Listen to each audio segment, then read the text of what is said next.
পথের কাঁটা Ayatollah Ali খামেনিকে সরিয়ে দিলেই রাস্তা পরিষ্কার, ভয়ে সব শর্ত মেনে নেবে ইরান। মার্কিন প্রেসিডেন্ট ডোনাল্ড ট্রাম্পের এমন ধারণাকে ভুল প্রমাণিত করে ইসলামী প্রজাতন্ত্র টিকিয়ে রাখার লড়াই চালিয়ে যাচ্ছে খামেনির উত্তরসূরিরা।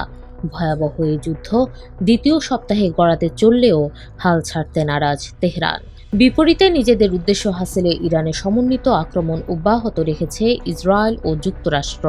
এ অবস্থায় কোন শর্তে ইরানে হামলা বন্ধ করবে ওয়াশিংটন, সেটাই এবার জানালেন ট্রাম্প।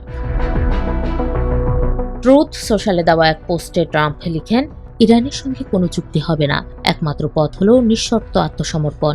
এরপর যদি গ্রহণযোগ্য নেতা নির্বাচন করা হয় তাহলে আমরা এবং আমাদের মিত্ররা একসঙ্গে কাজ করে ইরানকে ধ্বংসের দ্বার প্রান্ত থেকে ফিরিয়ে আনব।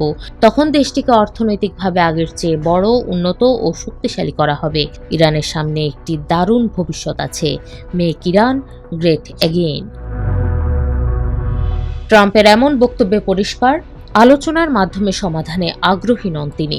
আবার একই সঙ্গে ইরানের সঙ্গে দীর্ঘস্থায়ী যুদ্ধেও জড়াতে চান না তিনি।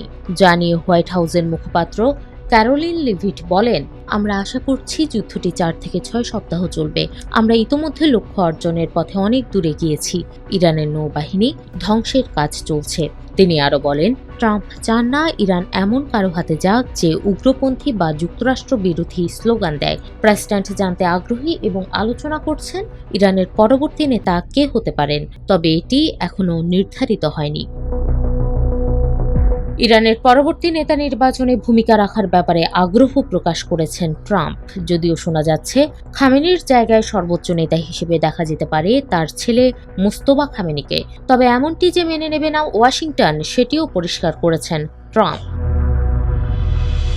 ইরান যুদ্ধ বন্ধে ট্রাম্পের শর্তারোপ নিয়ে উপহাস করেছেন ইরানি কর্মকর্তারা। Center for Middle East Strategic স্টাডিজের senior research fellow Abbas Aslani বলেন, পরিবর্তনের বদলে শাসন ব্যবস্থার ধারাবাহিকতা বজায় রাখার সংকেত দিচ্ছে ইরান। নতুন সর্বোচ্চ নেতা নির্বাচনের বিষয়টি পুরোপুরি অ্যাসেম্বলি অব এক্সপার্টসের উপর নির্ভর করছে। মার্কিন প্রেসিডেন্টের এসব প্রস্তাবকে গুরুত্বহীন মনে করছেন ইরানি কর্মকর্তারা।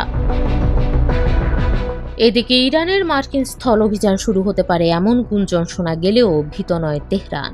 দেশটির পররাষ্ট্রমন্ত্রী আব্বাস আরাকচি বলেন, আমরা চিন্তিত নই, বরং আমরা তাদের জন্য অপেক্ষা করছি, কারণ আমরা নিশ্চিত যে তাদের মোকাবিলা করতে পারব এবং এটি তাদের জন্য একটি বড় বিপর্যয়ে পরিণত হবে।